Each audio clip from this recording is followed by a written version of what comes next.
ඔන්න ඔය කරුණු පහ කියනවා අකුසල් ප්‍රහාණය කරන්න තියෙන උපක්‍රම. එතකොට උපක්‍රම කීයක් උන්වහන්සේ විස්තර කරාද? පහක් තියෙනවා. පළවෙනි උපක්‍රමය කොහමද? ඔව්. දැන් තියෙන අකුසල් රටාවට නොයා යම් රටාවකින්ද අකුසල් සිටිවිලි ඇති උනේ ඒ රටාව බැහැරකොට වෙනත් රටාවක් උපදවා ගැනීම. ඒ කියන්නේ අකුසල් සිටිවිලි හිතන රටාව අතහැරලා දාලා කුසල් සිටිවිලි හිතන්න පටන් ගැනීමල.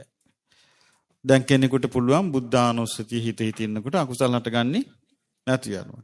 අකුසල් හටගන්න විදියක් තියෙනවද? ඒ විදිය අතහැරලා වෙන විදියකට හිතනවා. එතකොට මොකද වෙන්නේ? අකුසල් හටගන්නේ නැති වෙනවා. ඒක තමයි බුදුරජාණන් වහන්සේ දීපු පළවෙනි උපදේශය. දෙවෙනි උපදේශය කොහොමද? ඔව් ආදීනව මෙනෙහි කිරීම. මේකෙන් සිද්ධ වෙන අකුසල් වලින් සිද්ධ වෙන හානිය. අකුසල් වලින් සිද්ධ වෙන හානිය මෙනෙහි කිරීම. ඊළඟට තුන්වෙන්න කොහොමද? අකුසල් සිතන් නැතුව අතෑරීම. සතර වෙන්න කොහොමද? අකුසලේ හටගත් විදිය මෙනෙහි කර කර විමසා බැලීම. පස් වෙන්න කොහොමද? දිවෙන් තල්ල මැඩගෙන දතින් දත හපාගෙන අකුසලේ මැඩලීම. කියන්නේ දැන් මේකෙන් අපිට පේනවා හයක් නෑ. මේ පහෙන් එකකින් අපි කවුරු හරි කෙනෙක් කරනවා නම් යමක් මේ පහෙන් එකකින් තමයි කරන්න තියෙන්නේ. දැන් අකුසල් හටගද්දී අපි කොච්චර පැතුවත් අනේ මගේ හිතේ අකුසල් දුර වේවා කියලා එහෙම දුර වෙන්නේ නෑ. අකුසල් අනේ මගේ හිතේ අකුසල් දුර වේවා කියලා දුර වෙන්නේ නෑ. හොඳට අපිට පේනවනේ ප්‍රාර්ථනා වලින් එහෙම සිද්ධ වෙනවා නම් මෙතේ පැතුම් හරියන්න ඕනේ නේද? දැන් මේ ජීවිතේ අපි කොච්චරනම් දේවල් පතලා තිබේද? ඒ පතලා තියෙන දේවල් හරි ගිහින් නැහැ. එහෙනම් සිද්ධ වුණේ හිතුව පැතුව ආකාරයට නොවේ. නොසිතූ නොපැතුව ආකාරයට හැමදේම වගේ සිද්ධ වුණේ. හැබැයි මේ බුදුරජාණන් වහන්සේ මේ දෙන උපදේශ නම් මේ කියන කරුණු නම් හරියටම හරි පැහැදිලි. නමුත් අපිට දැන් එතකොට මේකෙන් අපිට පේනවා බුද්ධ කාලේ දුකසේ තමයි මේ මාර්ගයට යන්න ගොඩක් මහසි ගණන් තියෙන. බුද්ධ දේශනාව උගන්වන මේ මාර්ගයේ අවබෝධ කරන පිරිසේ ආකාර. දැන් අපි මේ පින් කරගන්නේ සැපසේ යන්නයි. බුදුරජාන් වහන්සේ දේශනා කරනවා කෙනෙක් ඉන්නවා සුඛාපටිපදා කිප්පාබිඤ්ඤා. සුඛාපටිපදා කියන්නේ සැප වූ ප්‍රතිපදාව. සැප වූ ප්‍රතිපදාව කියන්නේ මොකද්ද? ඉක්මනින්ම දැන් යා සීලයක් සමාදන් වුණා නම් ඒ සීල් බිඳින්නේ නැහැ යාගේ. ඒ සීල් වලට කිලුටක් ඇති වෙන්නේ නැහැ. දැන් සීල් වලට කිලුටක් ඇති වෙන්නේ නැත්නම් එතන යාට සැපයක්ද දුකද? සැපයක් තියෙනවා. ඊළඟට යා සමාධියක් මෙනෙහි කරන්න භාවනාවක් කරන්න ගන්නවා නම් එයාගේ හිතේ පංච නීවරණ ඉක්මනට සංසිඳිනවා. එතකොට ඒකෙන් එයා සැපයක්ද විඳින්නේ දුකක්ද? සැපයක් විඳින්නේ. එතකොට එයා සුවසේ වාසය කරනවා. එයා සීලයේ තුල අනුතරක් නැහැ. සීලෙන් සුවසේ වාසය කරනවා. සමාධියෙන් සුවසේ වාසය කරනවා. එයා නුවණින් මෙනෙහි කරන්න ගන්නවා. ප්‍රඥාව වඩන්න ගන්නවා. එතකොට ඉක්මනින්ම ප්‍රඥාව වැඩෙනවා. ඒකට කියනවා සුඛාපටිපදා කිප්පාබිඤ්ඤා. කිප්ප කියලා කියන්නේ වහ. එතකොට වහා අවබෝධය ඇති වෙනවා. එහෙම අය ලෝකේ ඉන්නවා. බුදුරජාණන් වහන්සේගේ කාලේ ගොඩාක් ඔය ඒහි භික්ෂු පැවිද්දෙන් පැවිදි බව ලැබුවේ සැප වූ ප්‍රතිපදාවෙන් වහා අවබෝධ කළ අය. ඉතින් ඒ සඳහා කල්ප ගණන් සංසාරේ පතාගෙන පින්දහම් කරගෙන ගිහිල්ලා තමයි හිමින් මෝරලා ඒ தත්ත්වයටපත් වෙලා මුණ දුන්නේ. තව කොටසක් ඉන්නවා සුඛාපටිපදා දන්දහාබිඤ්ඤා. ප්‍රතිපදාව සැපයි. ඒ කියන්නේ සීලේක පිහිටියට පස්සේ සීලේට එයාට අනතුරක් නැහැ. ඒ සීලේ පහසුවෙන් සුවසේ රකින්න. ඊළඟට සමාධියකුත් වැඩෙනවා. හැබැයි ප්‍රඥාව වැඩෙන්නේ හිමේ. එහෙම පිරිසකුත් බුදුරජාණන් වහන්සේ පෙන්වා දෙනවා අවබෝධ කරන අය අතර ඉන්නවා. සුඛාපටිපදා දන්දහාබිඤ්ඤා. ප්‍රතිපදාව සැපයි අවබෝධය සෙමේ. තව කොටසක් ඉන්නවා දුක්ඛාපටිපදා. හරි දුකසේ තමයි මියා ඉන්ද්‍රිය සංවර කරගෙන ඉන්නේ. මෙයාගේ හිත කෙලෙස් වලින් පෙළෙනවා.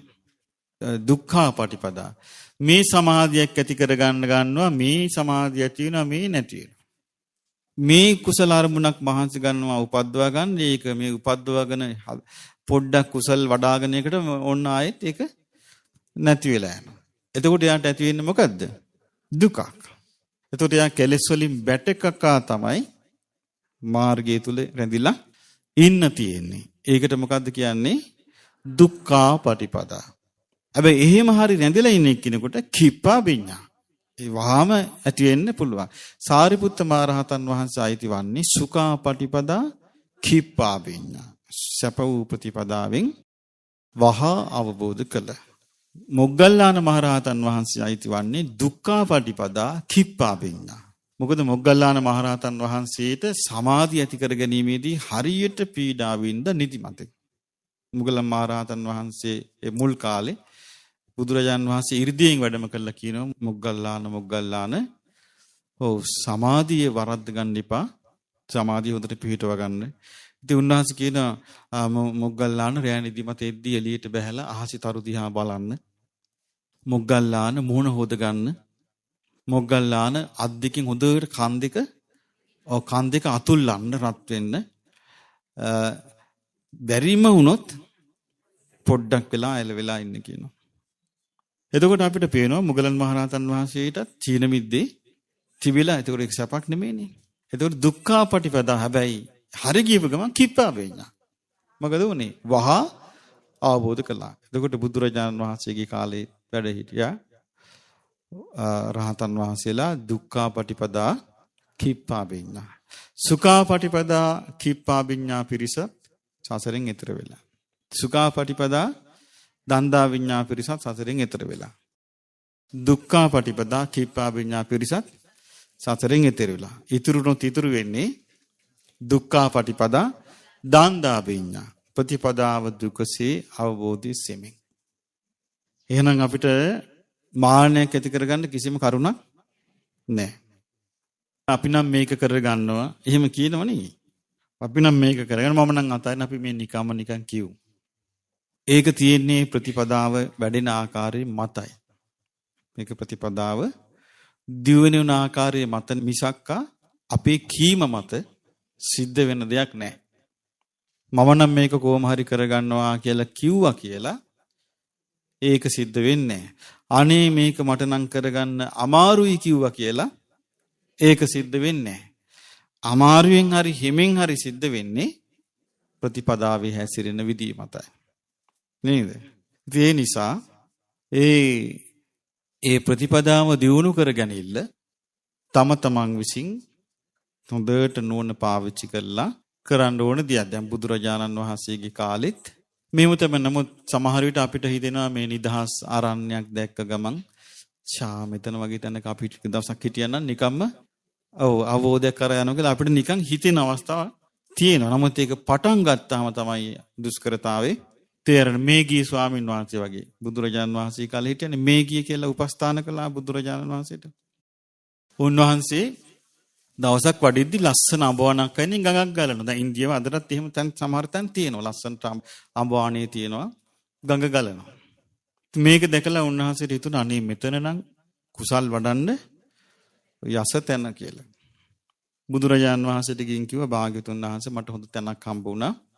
අඹවණයක් මට හොඳට විශ්වාසයි. මං එතනට ගිහිල්ලා වාඩි වෙලා භාවනාව පටන් ගත්තොත් හරි. උන්වහන්සේ දන්නා මේක හරියන්නේ නෑ කියලා. එකපාරට කිව්වේ නෑ. උන්වහන්සේ මොකද්ද වදාළේ? පොඩ්ඩක් ඉන්න භික්ෂුව මේ තව කවුරු හරි එන්නකන් ඉන්න කිව්වා. තේරුන්නේ. ආයෙත් කිව්වා. ඒ පාරත් බුදුරජාණන් වහන්සේ ඒ පිළිතුරම දුන්නා. තුන්වෙනි වතාවේ පිළිතුර දුන්නා. ඊට පස්සේ කිව්වා අනේ නෑ භාග්‍යවතුන් වහන්සේ නම් ඔක්කොම කරගන්න තියෙන කරුණු කරගෙනනේ තියෙන්නේ. මටනේ ප්‍රශ්නේ කිව්වා. එහෙනම් ඉතින් යන්න කිව්වා. ගියා. ගිහින් ගංගායිනේ වාඩි වෙලා භාවනා කරන්න පටන් ගත්තා. මෙතෙක් හිතපු නැති අකුසල් කල්පනා නොකළ අකුසල් හට ගන්න පටන් ගත්තා. එතකොට බලන්න මේ සිතේ තියෙන සංසාරගත දේවල් ඉස්මතු වෙන තැන හොයන්න බැරි හැටි. දැන් මෙයා හිතත් එක්ක ඔට්ටු වෙනවා. දැන් මේ සමහරට මේ විතක්ක සංතාන සූත්‍රය අහපු උන්වහන්සේලා නේ. දැන් මේ කරන ක්‍රම හැම එකක්ම අනුගමනය කරන්න ඇති. මේක මෙනෙහි කරලා වෙන එකක් වෙන අරමුණක් මෙනෙහි කරන්න ඉතින් ඒක බැරුව ගියා. ඊට පස්සේ ආදීනව මෙනෙහි කළා ඒක බැරුව ගියා. මේක නොසිතා අත්හැරියා ඒක බැරුව වුණා. මේකේ විතර්කයන්ගේ මුල හොයෝ හිටිය ඒකත් හරි ගියේ නෑ. දිවෙන් තල් මැඩගෙන හිටියා ඒත් බෑ. එතකොට පුදුම වුණා අනේ මම බොහොම ශ්‍රද්ධාවෙන් පැවිදි වෙච්ච කෙනෙක් මේ මොනවද මේ ඇති වෙන දේවල් මගේ හිතේ. ඊට පස්සේ මොකද වුනේ? බුදුරජාණන් වහන්සේ ළඟට ගිහින් කිව්වා. උන්වහන්සේ දාලා පින්වත් භික්ෂුව බෝතන ආත්ම භාව 500ක් රජකම් කරපු තැනක් කිව්වා. උයන් කෙලියේ හිටියේක උතන. එතනට ගියා විතර ඒක මතු වුණා. බලන්න මේ අනාත්ම ස්වභාවයනේ. ඊට පස්සේ උන්වහන්සේ කරුණ පෙන්වා දෙනවා කල්යාණ මිත්‍රි වාසය කරන්න, සීලේ පිහිටාගෙන ඉන්න, සිහිය දියුණු කරන්න. ඉතින් උන්වහන්සේ පස්සේ අරහත්ත්වයටපත් වුණා. එතකොට අපිට පේනවා බුදුරජාණන් වහන්සේ වැඩ සිටිද්දී පවා වීරියෙන්මයි උත්සාහයෙන්මයි ජය අරන් තියෙන්නේ. එතකොට මේ අඛණ්ඩ උත්සාහය, අඛණ්ඩ වීරිය පවත්වන්නේ පින් බලෙන්. දැන් අකුසලයට කෙනෙක් කියන්නේ අකුසල් බලයෙන්මනේ. අකුසලයට පුද්ගලයා ඇදලා යන්නේම අකුසල් වේගෙන්. ඒ කියන්නේ අකුසලේ බලවත් නම් යාගේ අකුසලයටම ඇදලා යනවා, කුසලයට එන්නේ නැහැ. කුසලේ බලවත් නම් එයා කුසලයටම ඇදිලා එනවා. බුදුරජාන් වහන්සේ බැලුවනේ අර දේවදත්ත බේරගන්න. උන්වහන්සේ මොකද සමහර අවස්ථාවලදී කිව්වනේ ඇයි මේ බුදුරජාන් වහන්සේ දේවදත්ත බේරගන්න මහසි ගත්තේ නැත්තේ කියලා ඇහුවනේ අනිත් අය. එතකොට බුදුරජාණන් වහන්සේ ආනන්ද හාමුදුරන්ට වදාලා ආනන්දේ මම දේවදත්තයා ගැන තරම් වෙන කවුරු ගැනවත් මෙච්චර හොයලා නැහැ කිව්වා බේරගන්න. වෙන කවුරු ගැනවත් හොයලා නැහැ කිව්වා. ඒක හරියට මේ මිනිස්සෙක් අසූචි වලක ගිලෙනවා. අසූචි ගා ගන්න අසතුටු කෙනෙක් වටේ ඇවිදිනවා කිව්වා. මෙයාගේ අසූචි තැවරිච්ච නැති තැනක් හොයාගන්න දඟලනවා. ඒකින් අල්ලලා උඩට අදින්න. අසූචි වලේ ගිලිනවා. ගිලෙද්දි වටේ දුවනවා මිනිස්සෙක්. ඔව් අසූචි ගෑවිච්ච නැති තැනක් අර ගෙලින මිනිසයාගේ ඇඟිලි කොනක් උන්වහන්සේ දේශනා කරනවා කෙස් ගහක් මට අහුණා නම් මං අල්ලලා උඩට අදිනවා කියනවා. කෙස් ගහක තරම්වත් කුසලයක් නැහැ කියනවා. උඩට අදින්න. එහෙනම් අපිට තේරෙනවා බුදු කෙනෙක් හිටියත් කෙස් ගහක තරම්වත් කුසලයක් තියෙන්න ඕනේ උඩට යන්න නම්. ඒ නිසා මේ අපිට නිකම් බුදුවරු මුණ ගැහුණා කියලා ධර්මයේ ඇහුණා කියලා මේක සිද්ධ වන්නේ නෑ. තමන්ගේ ජීවිතය තුළ වැඩුණු පින් බලයක්, වැඩුණු කුසල් බලයක්, වැඩුණු ප්‍රඥාවක් වුවමනයි. දැන් අපි ගත්තොත් කල්පනා කරලා අපි සංසාරේ බොහෝ කල් මේ සසරේ ආපු අයනේ. දැන් අපි ධර්මය ඇහුවට පස්සේ ඔන්න අපිට අපේක්ෂාවක් ඇති වෙනවා මේ ගෞතම බුදුරජාණන් වහන්සේගේ ශාසනය තුලින් ධර්මය අවබෝධ කරන්න ඕනේ කියලා. ඒ අපේක්ෂාව මල්පල ගන්නේ ප්‍රඥාවෙන් කටයුතු කළොත් විතරයි. එහෙම නැතුව කිසි දවසක ඒ අපේක්ෂාව මල්පල ගන්න ලැබෙන්නේ නැහැ. මල්පල ගන්න නැහැ. ඒ හේතුව බුදුරජාණන් වහන්සේ ජීවමානව සිටිද්දි සමහරුන්ට වැරදුනා. එතකොට එහෙමනම් අපිට පේනවා එකල එහෙම වරදිනවා නම් මේකල ඕන තරම් වරදින්න අවස්ථාව වැඩි. එහෙමනම් ඒ ගෞතම බුදුරජාණන් වහන්සේගේ ශාසනයේ ධර්මය අවබෝධ කරගන්න කැමති කෙනා බුදුරජාණන් වහන්සේ ඒ කාලේ වැඩ හිටියා. ශාස්ත්‍රුන් වහන්සේ නිර්මල ධර්මයේ තිබ්බා. හැමෝම එකම ධර්මයක් කතා කළා. එතකොට පිරිසිදුවම නිවන් මඟ පෙන්වා දුන්නා. ඒකටම ධර්ම මාර්ගයේ හැසිරෙන දහස් ගාණක් භික්ෂුන් වහන්සේලා හිටියා. ධර්මය අවබෝධ කරපු දහස් ගණන් ලක්ෂ ගණන් ගිහි ගෙවල් වල හිටියා. එතකොට මේ හැම එකකම හොඳ පරිසරයක් තිබුණා. දැන් ඒ කිසිම දෙයක් නැහැ. එහෙනම් දැන් ගොඩාක් ප්‍රඥාව තියෙන්න ඕනේ. මේක තේරුම් අරගෙන මේ තමන්ගේ ගමන තමන් දුගතිය වැටෙන්න නොදී හරි ගස්සගෙන යන්න. අර මේ ධර්මයේ මාර්ගයේ තියෙන වැදගත්කම තියෙන අපි තමන් දුගතිය වැටෙන්න තියෙන අනතුර තමන් තේරුම් අරන් තියෙන්න ඕනේ. මොකද හේතුව මේ සක්කාය දිට්ඨියෙන් යුක්තව ධර්ම මාර්ගයට ආපු නැති කෙනෙක් හැටියට ඉන්න ලැබුණොත් අපිට බරපතල විදියට සංසාරගත කර්ම විපාක එන්න පුළුවන්. දැන් බලන්න මේගියේ ස්වාමීන් වහන්සේ අඹ ගහයට වාඩි වෙද්දි සංසාරගත දෙයක් ඒ වාඩි වෙච්ච සීට් එකෙන් ඉස්මතු වුණා නම් නේද? බුදුරජාණන් වහන්සේ වැඩ සිටිද්දී සසරේ ආත්ම භාව ගණනාවක් උයන් කෙලී ඉදුණු තැන තමන් ගිහිල්ලා වාඩි වුණා. තමන් දන්නේ නැහැ. එතකොට ඉස්මතු වුණා නම් ඒකත් තිබුණා නම් ධර්මයට බාධා පිණිස. අපි දන්නවද මේ සංසාරේ අපිට මොන මොන දේවල් ඉස්මතු වෙන්න තියෙනවද කියලා පෙළ ගැහිලා? පිටිපස්සෙන් අපිට පේනවද? නෑනේ. අපිට ඉස්සරහා පේනවද? නෑනේ. අපිට තියෙන එකම පිළිසරණ බුදුරජාණන් වහන්සේගේ ධර්මයයි. ඊළඟට අපිට තියෙන පිළිසරණ මේ ආදීනව සිටීමේ හැකියාව. මං හිතනවා අපි ආදීනව ගොඩක් හිතන්න ඕනේ ඉස්සරටත් වඩා අපි ආදීනව මෙනෙහි කළ යුතුයි. ආදීනව මෙනෙහි නොකොට ඒ යහපත උදා කරගෙන අසීරුයි. ඇයි කල්යාණ මිත්‍ර වේශයෙන් පාප මිත්‍රයෝ ඉන්න යුගයක්. සත්පුරුෂ වේශයෙන් අසත්පුරුෂයෝ ඉන්න යුගයක්. ධර්මයේ වේශයෙන් අධර්මය ඇහෙන යුගයක්. එහෙම යුගයක අපිට තියෙන එකම වාසිය තමයි බුදුරජාන් වහන්සේ පෙන්වා තියෙනවා යම් අකුසලයකින් ආදීනවයක්. මේ ආදීනවම බහුල කරන්න ඕනේ. සක්කාය දිට්ඨිය තිබීම හේතුවෙන් අපිට සිද්ධ වෙන අනතුරු මෙනෙහි කරොත් සක්කාය දිට්ඨිය නැති කර ගැනීමේ ඕනකමක් එයාට ඇති වෙන්න පුළුවන්. එතකොට දැන් සක්කාය දිට්ඨිය නිසාමනේ කෙනෙක් මේ දෘෂ්ටි වල පැටලෙන්නේ. සක්කාය දිට්ඨිය නිසාමනේ කෙනෙක් මේ තමාවම අල්ලගෙන ඉන්නේ. මම කියාගෙන. සක්කාය දිට්ඨිය නිසාමනේ කෙනෙක් සතර අපායේ වැටෙන්නේ. නිරේ වැටෙන්නේ. තිරිසන් යෝනි වැටෙන්නේ. සක්කාය දිට්ඨිය නිසාමනේ මැරිලා ගිහිල්ලා මේ මගේ දුව, මගේ පුතා, මගේ දීපල, මගේ වස්තු කීකී මේ ඒවට බැල්මෙලාගෙන ඉන්නේ. ඒතර මේ හානියට ප්‍රධානම අකුසල බලය හැටියට තියෙන මොකද්ද? සක්කාය දිට්ඨියමනේ. ඒතර මේ සක්කාය දිට්ඨිය නැති වෙන්නේ චතුරාර්ය සත්‍ය අවබෝධයෙන් විතරයිනේ. එතකොට මේ සක්කාය දිට්ඨියෙන් තියෙන අනතුරු මෙනෙහි කිරීම මං හිතන්නේ අපට දැනට අපිට රැස් කරගන්න තියෙන ලොකුම ලාභය. ඇයි මේ සක්කාය දිට්ඨිය නිසා හැමතිස්සෙම මමත්වයෙන් බලනවා. මමත්වයෙන් බලනකොට අහංකාරකම එනවා. අහංකාරකම ආවට පස්සේ ඇත්ත පෙන්නුවට වැඩක් නැහැ. ඒ ඇත්ත ගන්නෙම නැහැ. තමන් ගත්ත මතීම තමයි ගන්නෙ. එතකොට මේ සක්කාය දිට්ඨිය නිසා සිද්ධ වෙන්න තියෙන හානිය ඊ타ත්ම බරපතලයි. එතකොට මේ හානියෙන් වළකින්න නම් ඒ සක්කාය දිට්ඨියෙන් තොරව සිටීමේ යහපත කල්පනා කරන්න ඕනේ. දැන් අපි ගත්තොත් මේ කාලේ සක්කාය දිට්ඨිය ප්‍රහාණය කරගන්න කෙනෙකුට වාසනාව ලැබුණොත් ඒක දුර්ලභ, පරම දුර්ලභ වාසනාවක්.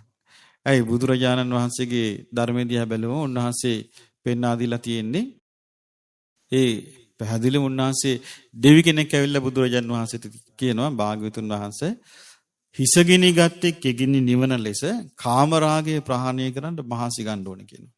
එතකොට බුදුරජාණන් වහන්සේ දෙවියාට කියනවා දෙවිය හිසගිනි ගත්තේ කෙගිනි නිවන ලෙස සක්කාය දිට්ඨිය ප්‍රහාණය කරන්න මහසි ගන්න ඕනේ කියනවා.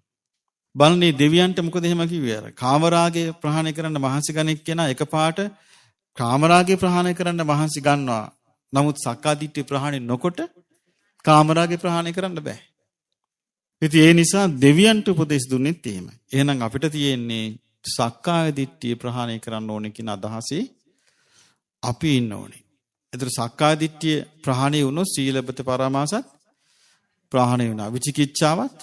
විචිකිච්ඡාව කියන්නේ සැකයත් ප්‍රහාණය වෙනවා. සීලබ්බත පරාමාස කියන්නේ නොඑක් සීල වෘතවල දැඩි ලෙස ග්‍රහණය කරගෙන සිටීම.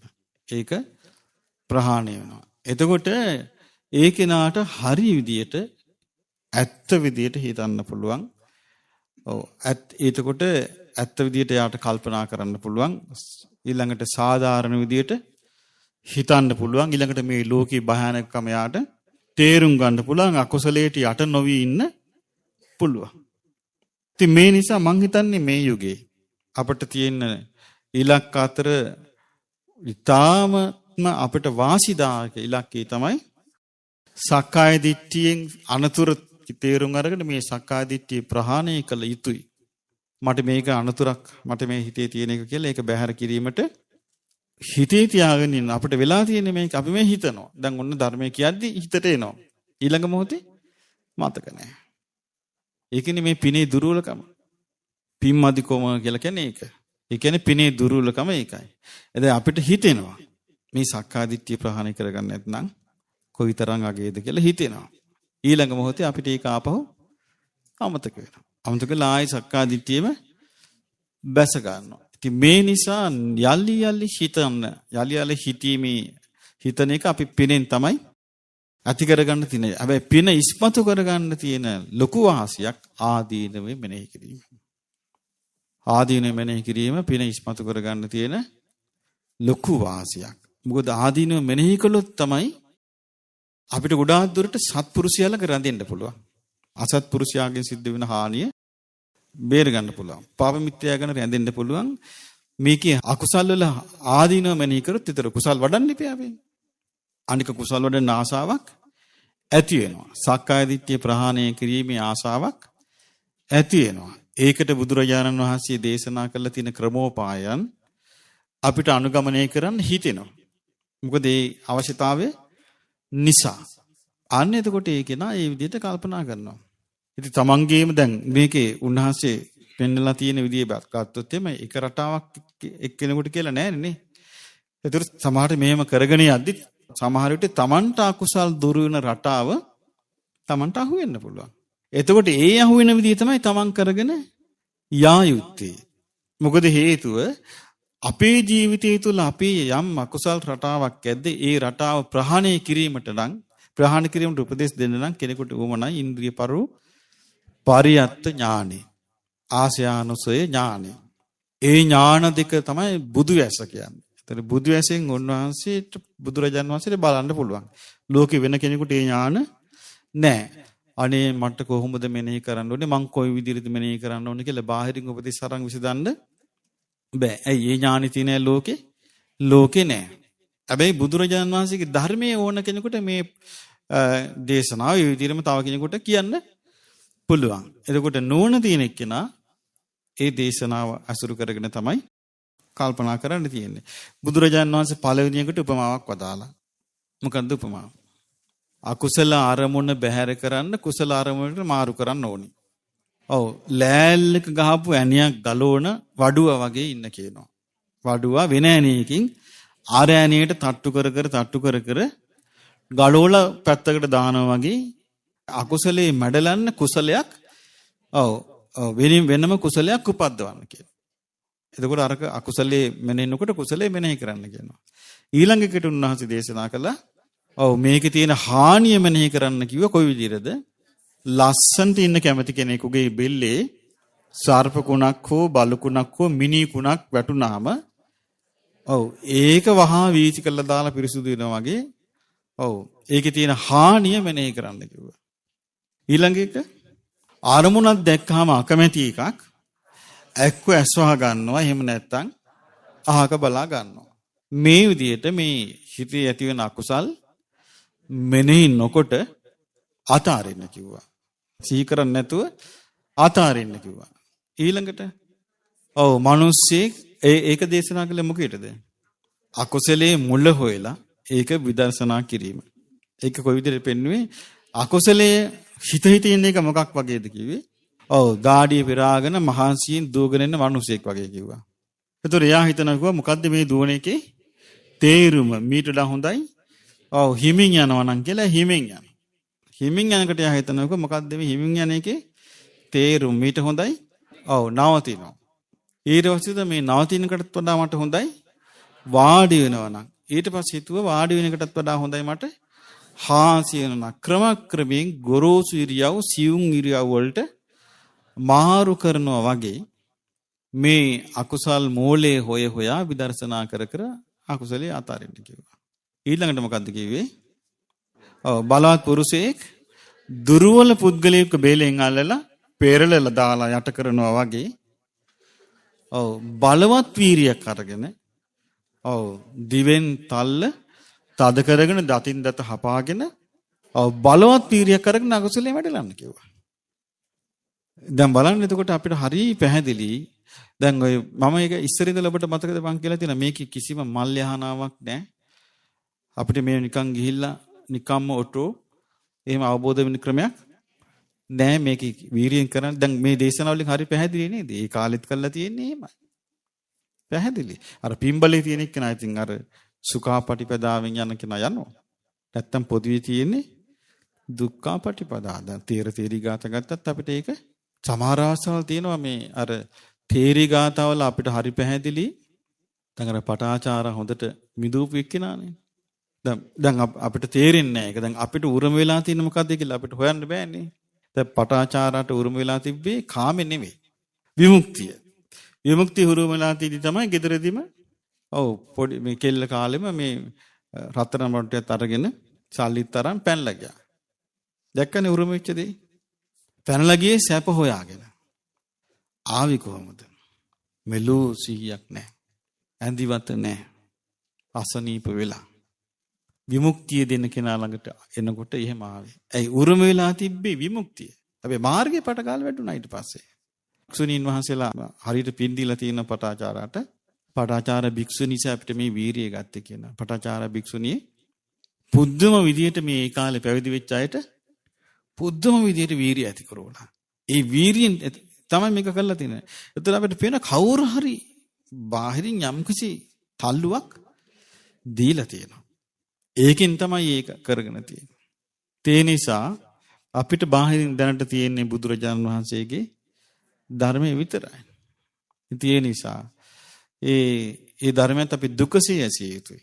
දුකසේ සිටිලා දරාගත යුතුයි. දුකසේ හැසිරිය යුතුයි. ඒ නිසා අපටද මේ බුදුරජාණන් වහන්සේ දේශනා කරපු ක්‍රමෝපායයන් නිවැරදිව භාවිතා කරන්න ලැබිලා අපට මේ ගෞතම බුද්ධ ශාසනය තුලම අකුසල් වලින් බැහැර වෙලා කුසල් වඩලා සිත පිරිසිදු කරගන්නට වාසනාව ලැබේවා. සාදු